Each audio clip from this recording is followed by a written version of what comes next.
성경 한 군데 봅시다. 고린도전서 11장 23절부터 29절까지 보겠습니다. 교독하겠습니다. 제가 먼저 읽게요. 내가 너희에게 전한 것은 주께 받은 것이니 곧 주 예수께서 잡히시던 밤에 떡을 가지사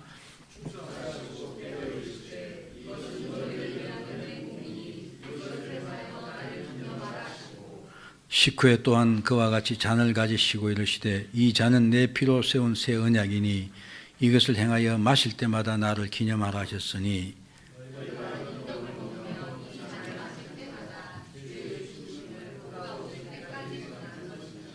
그러므로 누구든지 주의 떡이나 잔을 합당하지 않게 먹고 마시는 자는 주의 몸과 피에 대하여 죄를 짓는 것이라.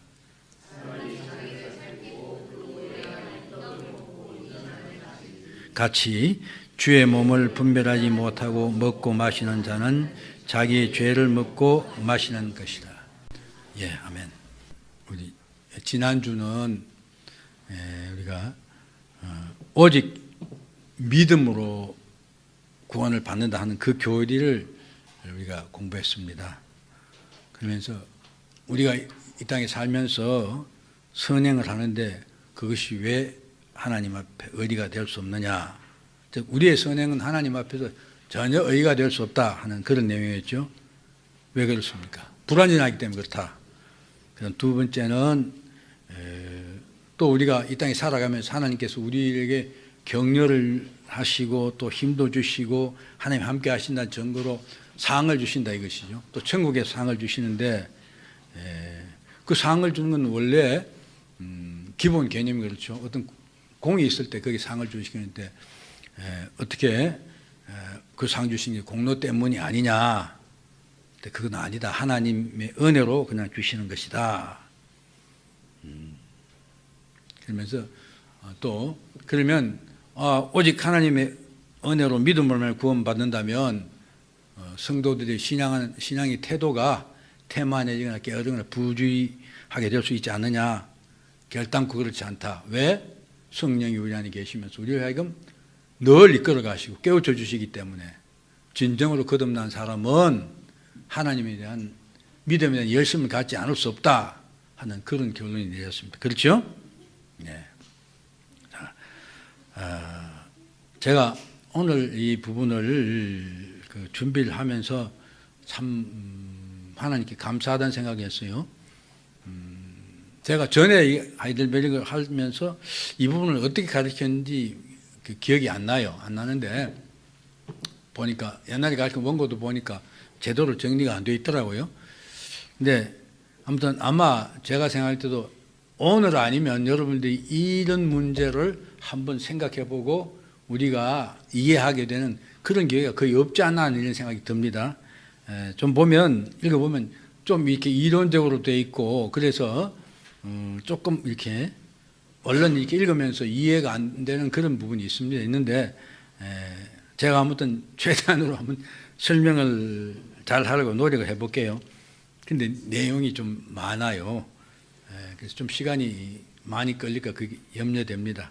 그러나 생각하면 할수록 오늘 우리 찬양 인도부터 오후 예배가 제게 너무 은혜스러웠습니다. 계속해서 은혜가 되기를 소원합니다. 자, 우선 65문답부터 볼게요. 자, 오직 믿음으로만 그리스도와 그의 모든 은덕에 참여하게 되는데 이 믿음은 어디서 옵니까?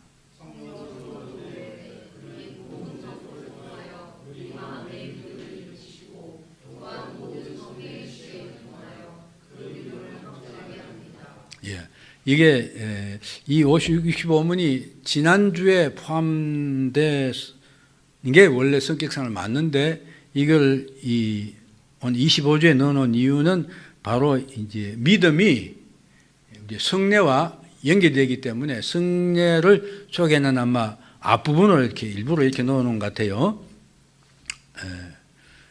오직 믿음으로만 우리가 구원을 받고 하나님이 주신 모든 은혜에 언덕에 참여하게 되는데 그러면 그 믿음이 어디서 오느냐 하는 것입니다.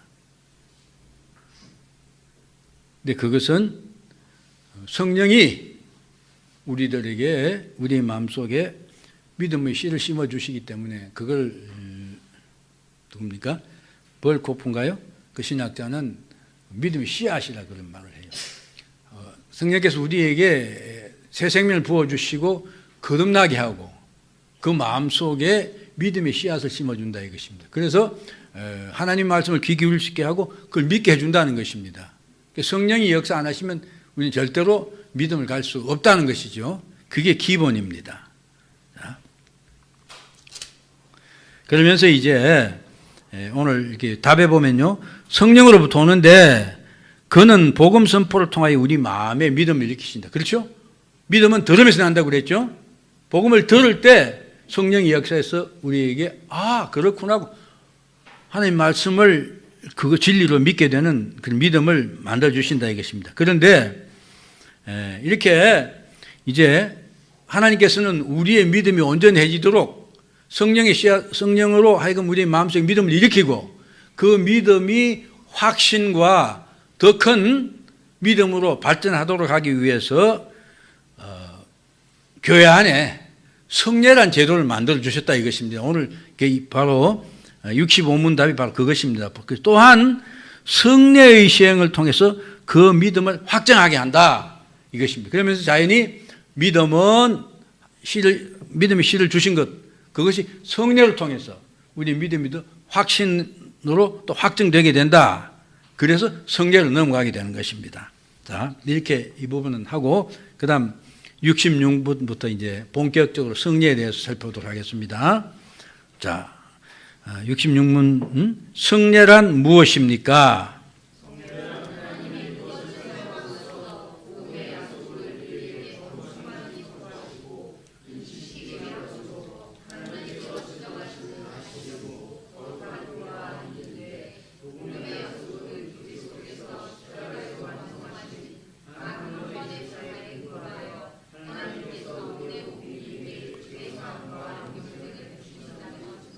예. 성례가 뭐지요? 성례. 뒤에 나옵니다. 성례의 종류가 나오는데, 우리 신약시대 교회는 성례는 두 가지입니다. 뭐죠? 성찬과, 주의 만찬, 성찬과 세례입니다. 이것만이, 이제, 오늘 이 부분도 이 천주교가 이상하게 복잡하게 뭘 많이 하는데 그게 잘못됐다는 것을 변정하면서 성례란 무엇이냐 하는 것을 오늘 말씀해 주시는 것입니다. 보세요.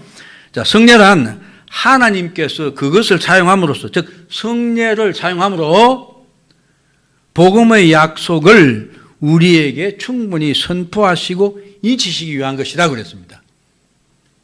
그러니까 하나님께서 우리 말씀을 통해서 우리에게 많은 약속을 주셨죠. 그 약속을 성례를 통해서 충분히 우리에게 선포하고 가르쳐진다 이것입니다. 그러면서 그것을 인치시기, 보증하기 위한 것이다 이것입니다. 그러면 이제 그러면서 복음의 약속이란 말을 다시 다음 절에서 이렇게 설명을 하고 있죠. 하나님께서 지정하신 가시적 거룩한 표다. 그러니까 성례는 눈에 보이고 그렇죠? 만져지고 확인이 되는 것이에요.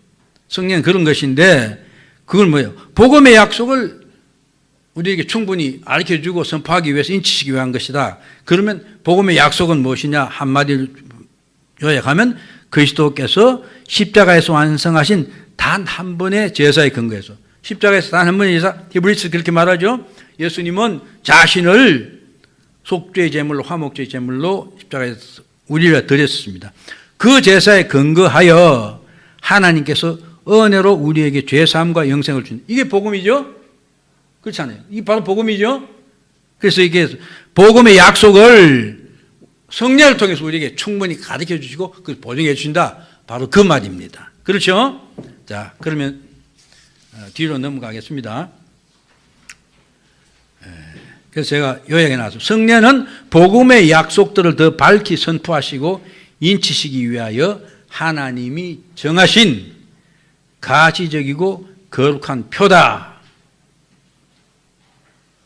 그렇기 때문에 성례는 우리의 신앙생활에 또 신앙 굉장히 중요한 한 부분이다. 바로 그렇습니다. 자, 이제는 이제 성례론에 대해서 본격적으로 들어갑니다. 그럼 성례란 무엇인가? 복음의 약속들을 인치시고 보증하기 위한 가시기 표다고 그랬죠. 그렇게 성인을 지금 문 답에서 정의를 했습니다.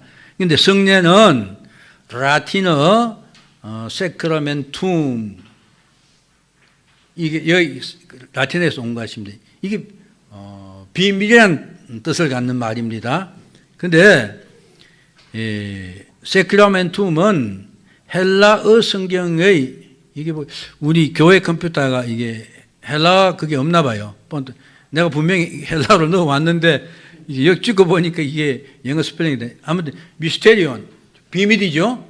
그냥 비밀이란 말, 영어로만 미스테리 하는, 미스테리란 라틴어의 성경의 번역이다. 이 말은 원래 성경은 신약성이 어떻게 써졌습니까? 헬라어로 써졌죠. 그런데 그 헬라어 성경에 미스테리온 하는 이 말을 라틴어 성경으로 번역을 하면서 다 어떻게 했냐면 세크라멘툼이란 말로 번역을 했다. 바로 그 말입니다. 그런데 그렇기 때문에 이제 제가 먼저 이렇게 뭐 결론 비슷한 말을 많이 했는데, 그러므로 성경에서 세크라멘툼이 모두 성례를 가르치지 않는다는 것입니다. 이제 뒤에 가서 세크라멘툼하고 천주교에서의 성례가 여러 가지가 있는데 그것이 아니다는 것을 이제 그때 가서 확인하기로 하고, 우선 이 세크라멘툼 혹은 원래 헬라어 미스테리온의 의미를 좀 더 생각해 보는 것입니다.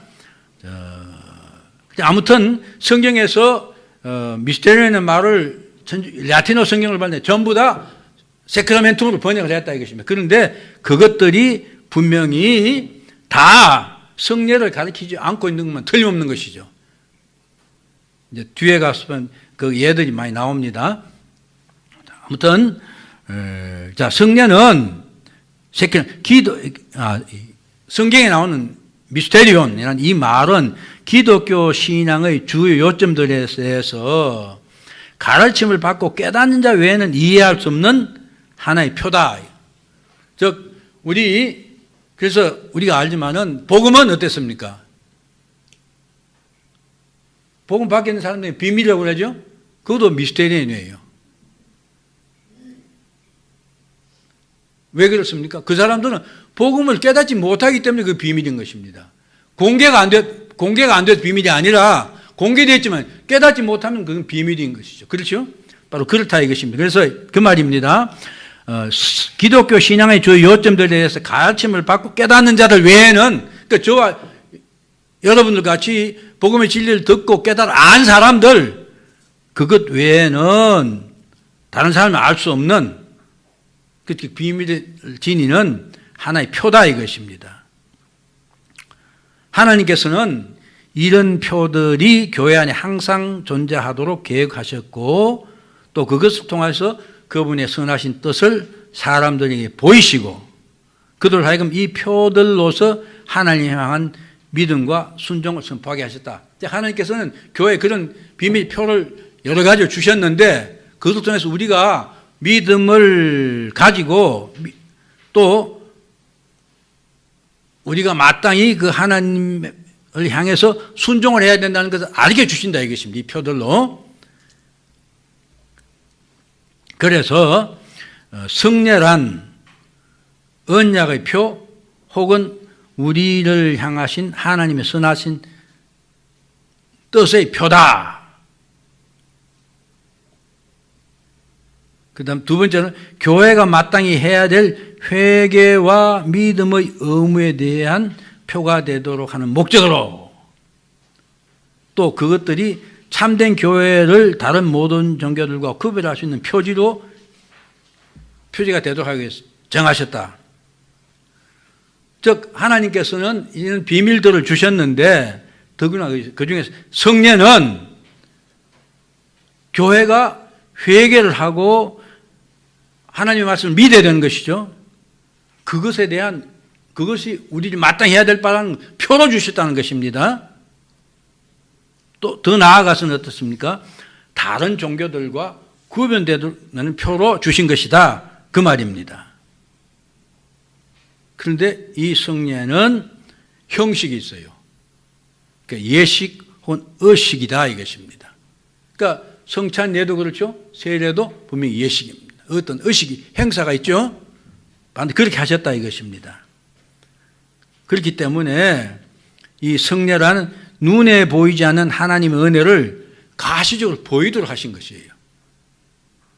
그래서 영어로 A visible sign of an invisible grace. 보이지 않는 하나님 은혜를 보이도록 나타내신 것이다. 그래서 이 표들은 하나님께서 제정하신 것이고 이것을 제정할 권한은 오직 하나님께 있습니다. 성령은 그러니까 말하면 세례나 성찬은 하나님께 제정하신 것이고 하나님께서만 그것을 할 수 있는 권한을 가지셨다. 왜? 복음의 진리들을 그런 표를 통해서 나타내고 보증하고 우리들 어떤 확정을 주시기 위해서 그렇게 하신 것이다 이것입니다. 그러니까 하나님께서 우리를 하여금 믿음의 높은 수준에 올라가도록 하기 위한 한 방법을 주신 것이기 때문에 하나님께서 하신 것이다 하는 것입니다. 하나님께서는 그리고 이 표를 주시고 그 표에 은혜의 약속을 덧붙이셨는데 그 이유는 이 표를 정당하게 사용하는 자들에게 그 표가 나타내는 그것을 베푸시라는 것을 선포하는 것이다.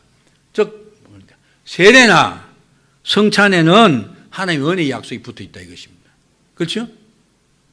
세례는 우리가 그리스도의 피로 죄의 씻김을 받고 하나님의 백성이 되는 그 예식이 의식이 세례입니다. 그렇죠?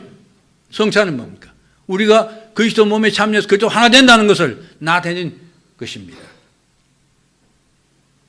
그래서 이 표가 있는데 거기에는 물로 세례를 주고 성찬에는 떡과 포도주가 있는데 이것들을 정당하게 원래 하나님 경하신 방식대로 사용하는 자들에게는 그 표가 나타내는 약속들이 주어진다는 것을 하나님께서는 이 성례를 통해서 선포하신다는 것입니다.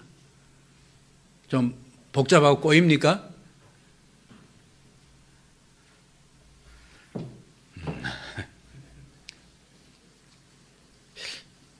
충분히 이해되게 설명했다고 생각되는데 어떻습니까? 왜 대답? 예? 그럼 또 한 번 더 할까요? 다음 주에? 그래서 이제 다음 상당히 그래서 이번 반복해서 설명합니다. 성례의 목적은 무엇인가? 언약의 표요 우리를 향하신 하나님의 선하신 뜻의 표다. 즉 하나님이 우리를 성례를 통해서 구원하시고 은혜 가운데 있게 하신다는 것을 보여주시는 것이죠. 그게 그 표다 이것입니다. 그 다음 또 하나님 향한 우리의 감사와 의무를 고백하고 신하게 하는 것이다. 우리가 성례에 내가 참여할 때 바로 우리가 그런 것이죠. 우리가 성찬을 받을 때도 내가 죄인임을 고백하고 내가 믿음이 사람이 되도록 기도를 하고 그 시인하고 그렇게 한다. 그런 절차들이 있다 이것입니다. 만약 이런 거 없이 우리가 성례에 참여하면 그건 하나만 한 것이죠. 그 다음 또 이 성례는 참된 교회를 다양한 다른 이단들과 구별한 표지다. 이거는 뭐 많은 이단들이 있는데 당연히 이 말은 천주교를 지향하고 있는 것입니다. 그 다음 성례의 시행과 더불어 말씀과 그 말씀의 적용이 있게 하심으로 복음의 보존과 전파에 기여한다. 그 다음 성도 상호간의 사랑이 끈이 된다. 그렇죠? 우리가 그리스도의 성찬에 참여함으로 우리는 서로 그리스도 안에서 한 형제가 되었다. 하나님 자녀가 되었다. 그래서 그 사랑의 끈이 연결되는 거죠. 마찬가지 세례도 마찬가지죠. 같은 하나님의 백성이 됐으니까. 그래서 성도 상간의 사랑의 끈이다 이렇게 말합니다. 그러면 여기에 이제 성례와 제사의 다른 점. 황 목사님, 신약시대의 제사는 예배죠? 아닙니까? 여기는 그렇게 설명하고 있습니다. 자, 성례와 제사의 다른 점, 본질상으로 따지면 성례는 우리에게 하나님의 뜻을 증거해 준 예식이다. 그에 반해 제사는 순종과 예배가 바로 제사인 것입니다. 그렇기 때문에 이것은 제사적 예배일 수도 있고 단순히 도덕적인 행위일 수도 있다. 즉 우리가 하나님을 예배할 때는 뭡니까? 하나님을 찬양하고 높이고 감사를 드리고 하는 이런 절차를 합니다. 그렇죠? 그런데 더 나아가서 여기 도덕적인 행위를 했다는 이 말은 우리가 예배의 특정한 사람 예배할 때만 그렇게 하는 게 아니죠. 그리스도인들은 세상에 나가서도 어떻습니까? 선하게 살고 우리의 삶이 그래서 예배가 되도록 한다. 그렇게 말하지 않습니까? 그걸 말하고 있는 것입니다. 그래서 내가 예배의 장소가 아니더라도 우리 성도들은 내 삶을 하나님께 흔히 드린다 이것입니다. 그렇기 때문에 제사는 바로 순종과 예배인데 이게 예배일 수도 있고 예배 아닌 어떤 행위일 수도 있다. 그것입니다. 그 다음 목적으로도 다르다. 성례는 하나님께서 그의 언덕을 베푸신다는 것을 선포하는 것이다. 그렇죠? 우리 성례를 통해서 하나님께서 우리 구원하시고 구원의 약속이 있다는 그것을 드러내고 선포하는 것이다. 그러나 제사는 말로 예배를 바꾸면 예배는 우리가 하나님께서 요구하시는 순종과 예배를 하나님께 드리는 것이다. 구체적으로 하나님께 합당한 존귀와 순종을 받으시게 하는 목적으로 그런 구체적인 목적을 가지고 우리가 믿음으로 하는 행위가 예배다는 것입니다. 그게 바로 구약신 제사였죠. 그러나 성례는 하나님께서 우리에게 주시는 것이다. 하나님께서 우리에게 주시는 것, 반대로 제사는 하나님께서 우리에게 받으시는 것이다. 우리가 드리는 걸 받으시는 것. 성례는 하나님께서 우리에게 은혜 주시는 방편이다. 바로 그것입니다. 그러면서 방향이 틀리죠. 그러면서 이제 구약과 신약의 성례들이 어떤 점이 다른가 이걸 조금 더 생각해 봅니다. 우선 구약과 신약의 성례들이 동일한 점은 구약에는 여러 가지 성례가 있어요. 그렇죠? 자, 가면 설명이 됩니다. 하나님께서 제정하셨다. 다 성례는 하나님 제정하셨다면서는 신구약 마찬가지다. 그 다음 신구약이나 다 그 성례가 지향하고 있는 것은 바로 예수 그리스도로 말미암아 죄사함과 성령이 우리에게 임하셔서 우리와 함께 하신다는 점, 그런 점에서는 신구에 같다 이것입니다. 그러나 다른 점은 예식과 의식이 구분된다는 것입니다. 예식이나 그러니까 그 예식이 달라 이것입니다. 구약의 성례는 신약의 성례에 속하지 않은 의식들이 있다. 신약에서는 그러니까 세례와 성찬이죠. 그러나 구약에는 결례라든지 이런 것들이 다 성례에 속하는 것들인데, 그러니까 신약에는 없는 것들이다 이것입니다. 그렇기 때문에 당연히 숫자도 과거에는 여러 가지가 있었다. 그러나 지금은 두 가지밖에 없다. 즉 성찬례와 세례다. 그 다음 나타내는 의미는 구약 시대는 바로 그 모든 성례들이 오실 그리스도를 지향하고 있고, 신약에서는 그리스도의 죽음을 보여주시는 것이다. 그 다음 기한은 구약의 성례는 그리스도 오실 때까지, 신약의 성례는 주님이 다시 오실 때까지 사용하는 것이다. 그다음 선병도 구약 시대는 그림자였기 때문에 희미했으나 신약 성례는 그리스도 안에서 일어났고 그리스도 안에서 다 성취된 것을 선포하기 때문에 명확하다. 이렇게 볼 수 있습니다. 그 다음 이제 이 부분이 중요한 부분이 성례에는 표와 표가 나타내는 것이 다르다. 그 표는 무엇이냐? 바로 성례에 사용되는 실질적으로 어떤 외형을 나타나는 물질을 말하는 것입니다. 포도주, 떡, 물 이런 것들이다 이것입니다. 그리고 외형적으로 하는 예식 자체도 그런 것이 나타나는 것이죠.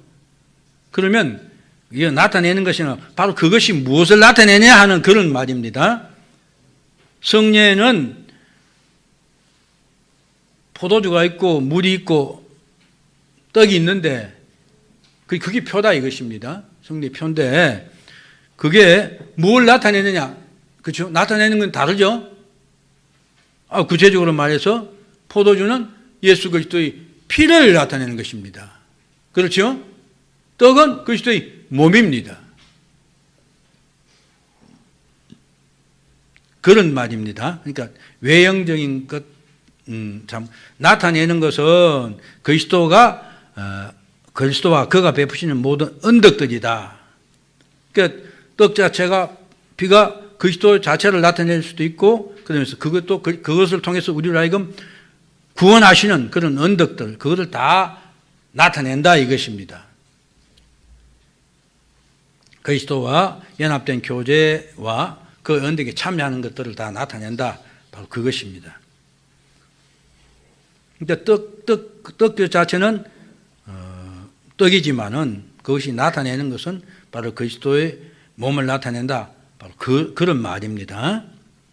그 다음 성례의 정당한 시행은 그리스도께서 제정하신 그것이 순결하게 유지되어야 된다. 하나님께 정하신 대로 그대로 시행이 되어야 된다는 것입니다. 그래서 아마 우리 이 목사님이 보면 성찬제 할 때 떡도 6월절 떡처럼 그렇게 만들고 그렇게 나오는 것 아닌가 하는 그런 생각이 드는데 아무튼 그리스도께서 제정하신 모르겠습니다. 아무튼 그것이 꽉 여기 맞는 말인가는 모르겠는데 모른다기보다 좀 더 생각해 볼 연이 있는데 아무튼 우리는 하나님께 정하신 대로 시행을 해야 된다는 것입니다. 성례는. 그 다음 예식을 행할 때는 즉 우리가 성찬이나 세례식 할 때는 믿음과 회개를 고백함으로써 당연히 교회의 구성원들을 했는데 바로 거듭난 성도들을 말하는 것입니다. 그 사람들만이 예수 그리스도의 우리가 구원의 주됨을 고백할 수 있는 사람들인 것이죠. 그런 사람들 외에는 참여해서는 안 된다는 것입니다. 왜? 다른 사람 참여해도 전혀 의미가 없기 때문에 그렇습니다. 그렇죠? 그래서 세대 교인들만 참여하라. 그러고 또 마음에 거리낌 있는 사람 참여하지 말라. 그렇게 하는 것입니다. 또 하나님께서 친히 지정하신 성례의 목적 이외에는 어떤 목적도 거기에 가감할 수 없다. 성례의 목적이 뭐라고요? 복음의 언덕들을 선포하고 확장하는 데 있는 것입니다. 인치심 있는 것입니다. 이 말이 성례의 정당한 시행 이 말이 굉장히 중요합니다. 왜? 이제 뒤에 천주교에서 하는 것들은 그렇게 성례가 아닌데 성례를 하니까 바로 그것입니다.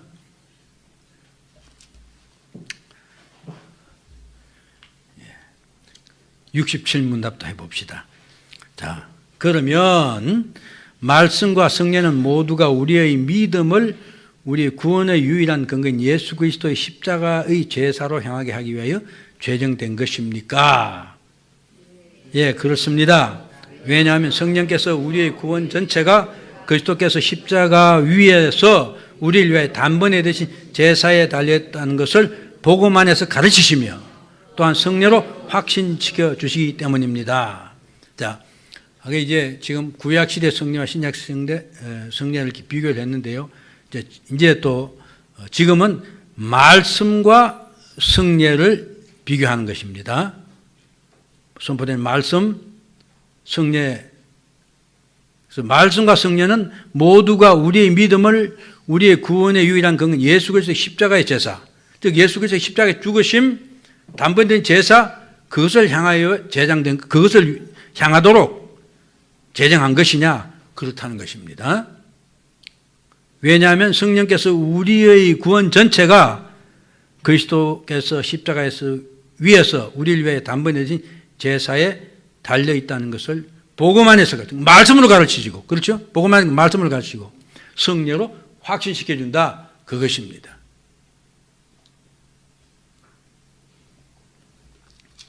자, 말씀과 성령은 우리의 구원이 그리스도께서 십자가에서 우리를 위해 단번에 드린 제사에 달려있다는 것을 가르치시고 확신시켜주면서 공통점이 있다.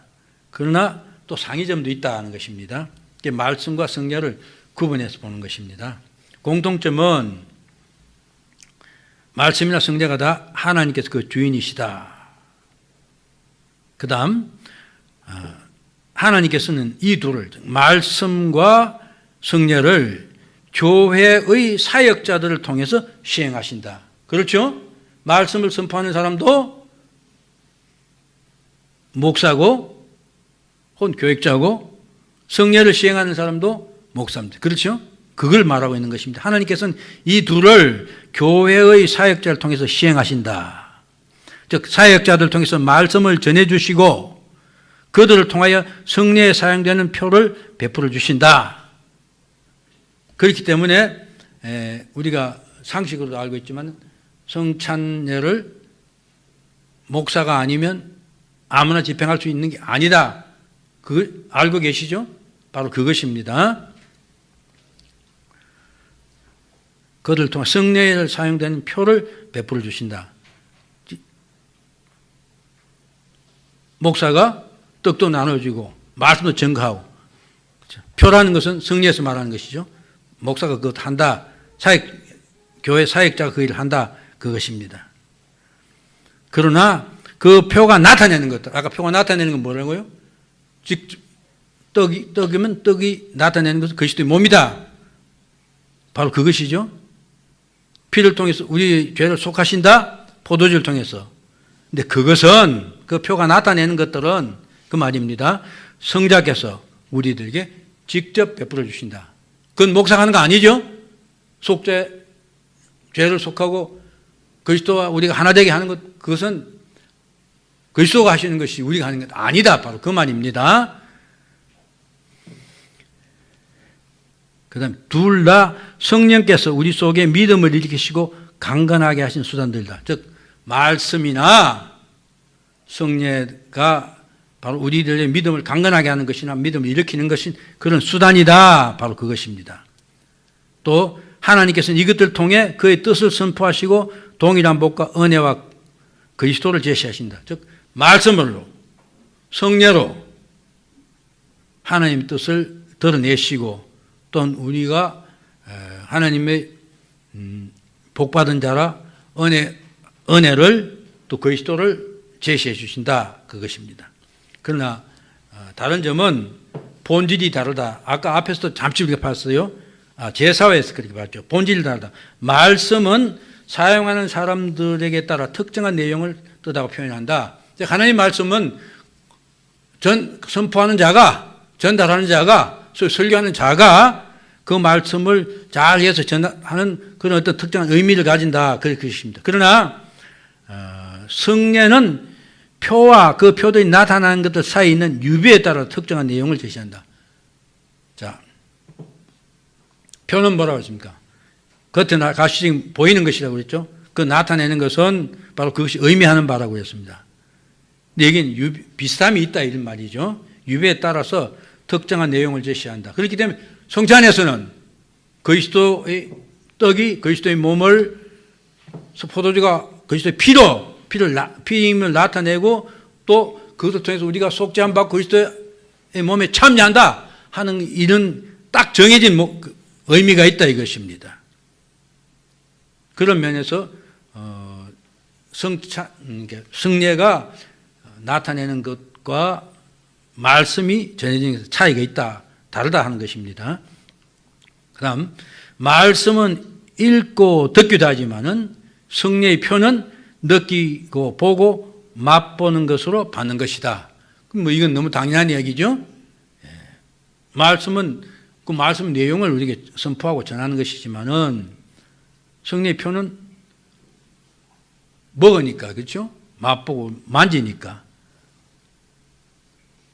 그런 점에서 다르다. 말씀은 특정한 내용을 제시한다. 그러나 표와 상징물들은 확정하기도 한다. 즉 우리가 포도주를 마시고 떡을 먹으면서 그리스도가 나를 위해 죽으셨다 하는 것을 그 행위를 통해서 우리가 확정하게 되고 확실히 믿게 된다. 그런 말입니다.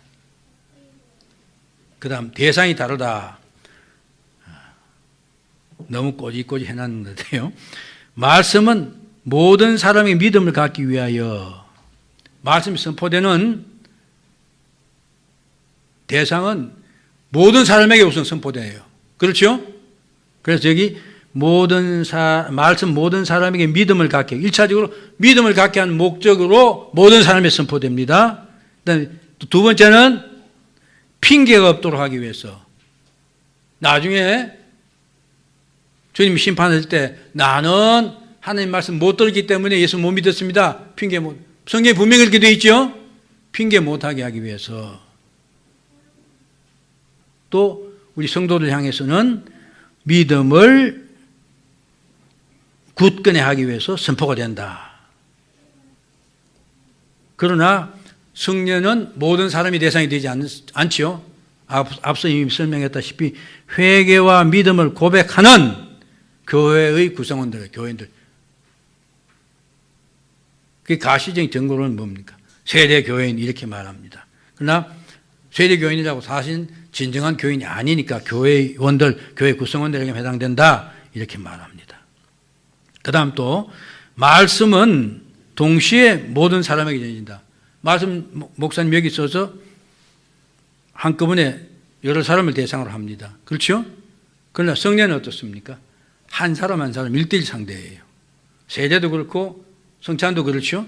그런 면에서 다르다. 그 다음 말씀은 성령께서 그것을 통해 우리 속에 믿음을 일으키고 확정하는 것이다.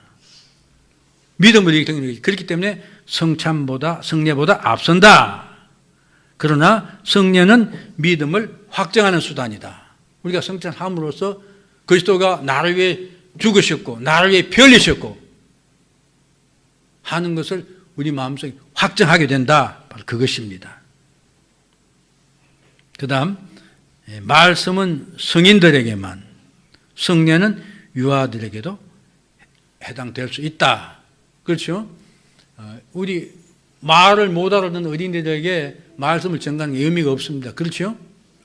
그러나 유아들도 세례받고 합니다.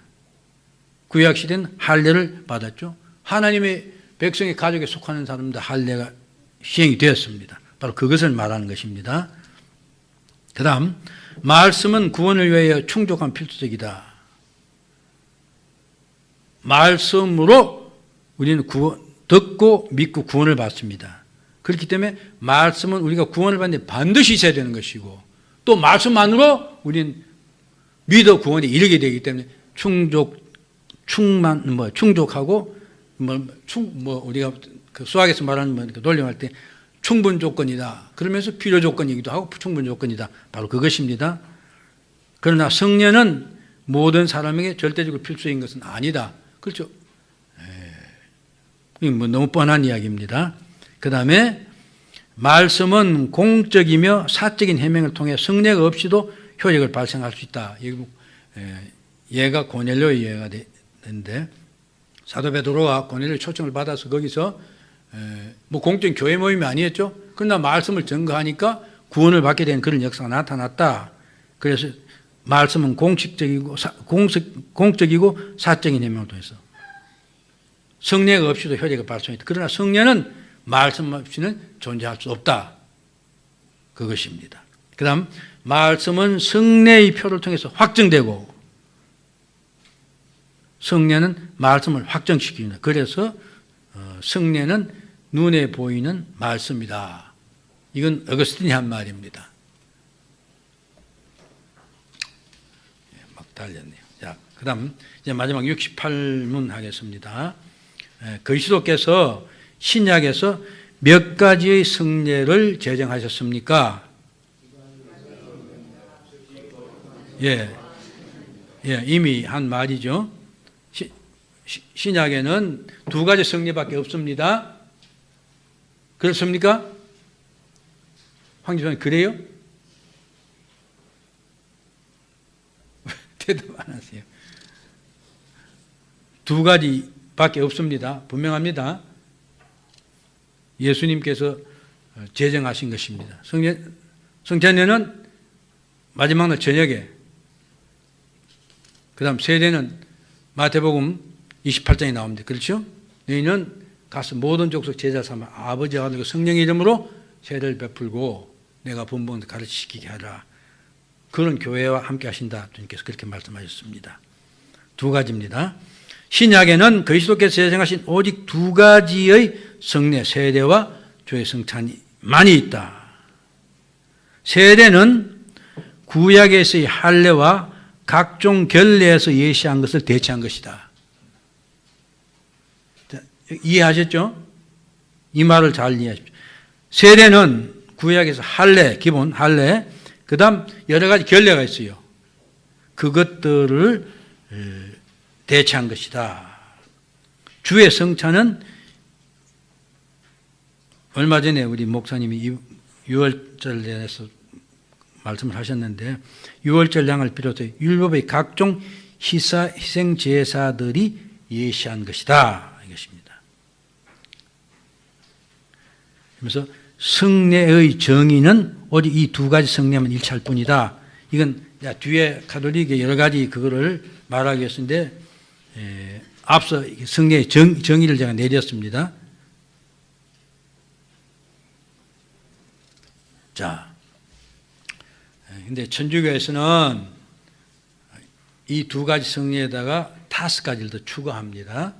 하는 견진성사, 이건 영세를 받은 사람, 즉 우리로 말하면 세례겠죠. 영세를 받은 사람이 이제 일정한 신앙의 수준을 유지하게 됐을 때 하는 행위입니다. 그런데 고해성사는 여러분 잘 알죠? 신도들이 신부 앞에 가서 자기 죄를 고백하고 거기에 대한 또 그러면 잘못했으면 거기에 대한 또 신부가 이거 되라 저거 되라 하면 그거 하고 하는 그게 고해성사입니다. 그 다음에 신품성사는 바로 신부나 주교나 부사제 등을 임명하는, 우리 말하면 목사 안수식에 해당되는 것입니다. 그 다음에 종부성사는 이게 마지막 고해성사입니다. 즉 죽기 전에 보면 그 신부가 가서 이게 물을 바르고 뭐 하면 그런 그러니까 죽기 전에 임종에 임했을 때 보면 신부가 꼭 가서 그걸 합니다. 그 다음 혼인성사, 즉 혼인식입니다.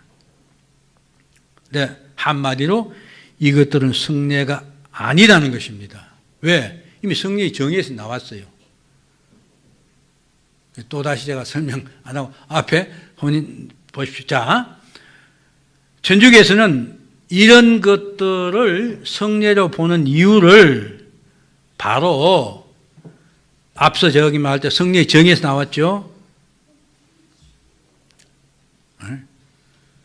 미스테리온 헬라 성경을 세크라멘툼으로 번역했는데 성경에 나오는 이런 비밀이라는 말을 전부 다 몽땅 세크라멘툼으로 100% 그렇게 번역을 했다 이것입니다.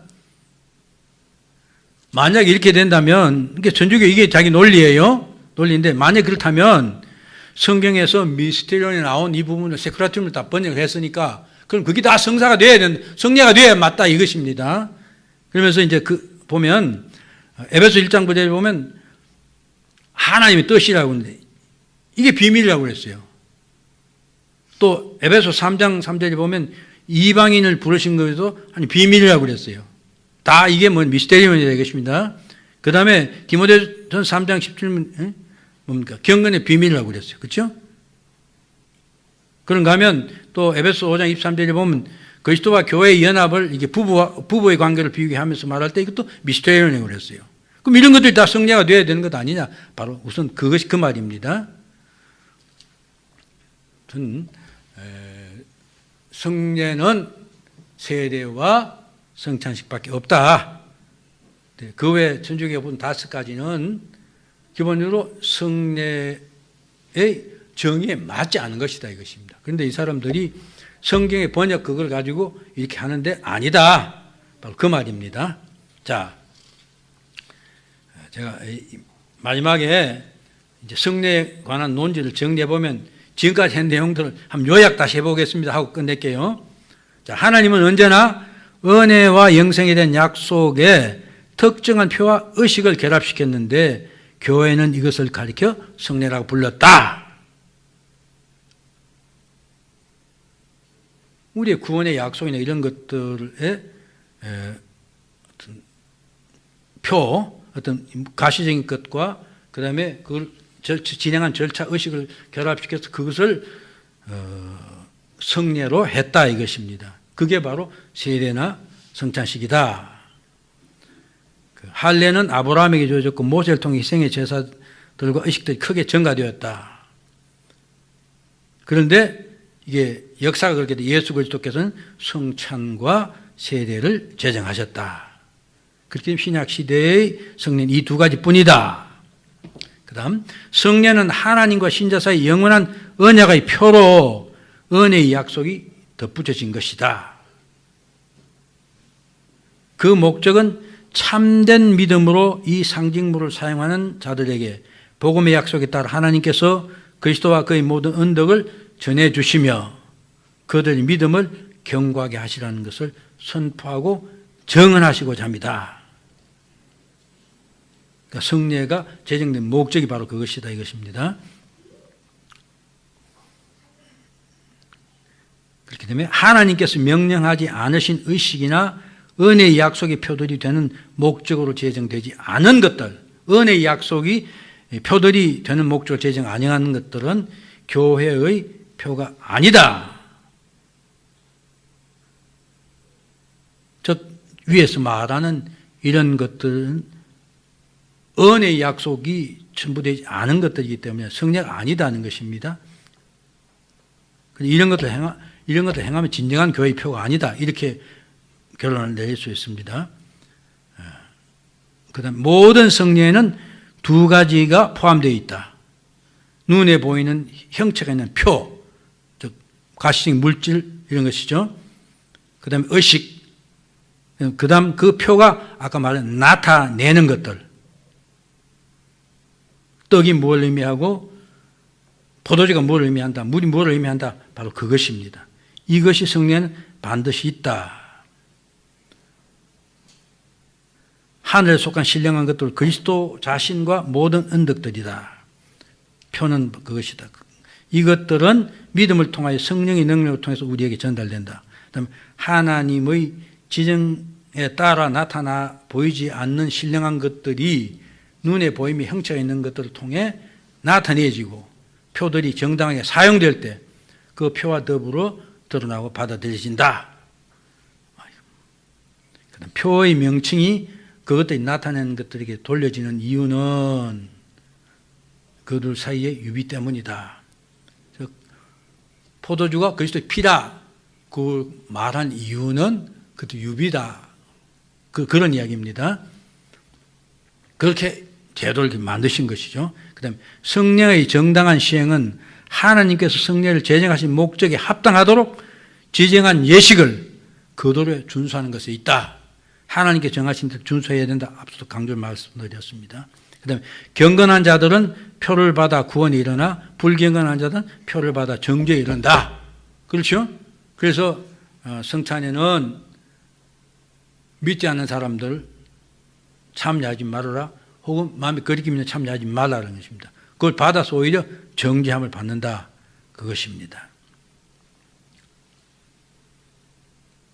하나님께서 지정하신 성례를 행하지 않으면 성례를 통하여 나타내는 하나님의 언덕을 피와 더불어 받을 수 없다. 이건 너무 당연한, 성찬을 시행 안 하고 세례 시행 안 하면 하나님께서 약속하신 그것을 받을 수 없는 건 너무 당연한 이야기입니다. 그 다음에 성례는 하나님께서 믿음으로 시행하라고 명령하신 일들이라는 점에서 제사와 일치한다.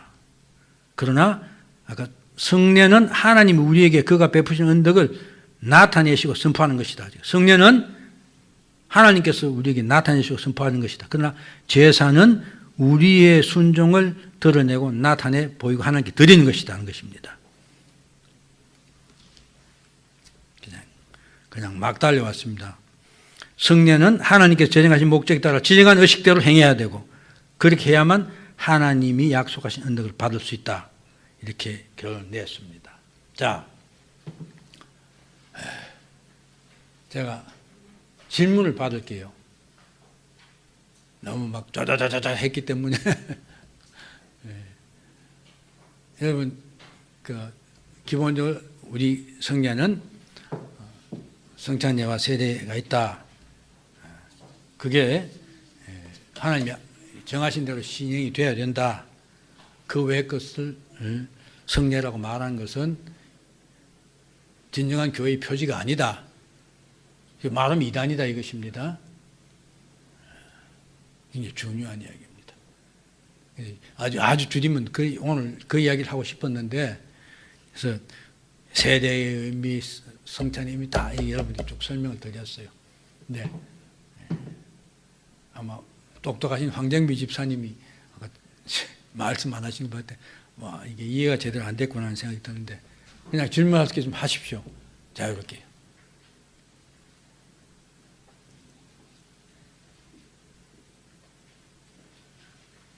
집사님 질문하실 게 있으세요? 없어요? 주여. 제가 기도가 부족했나 봅니다.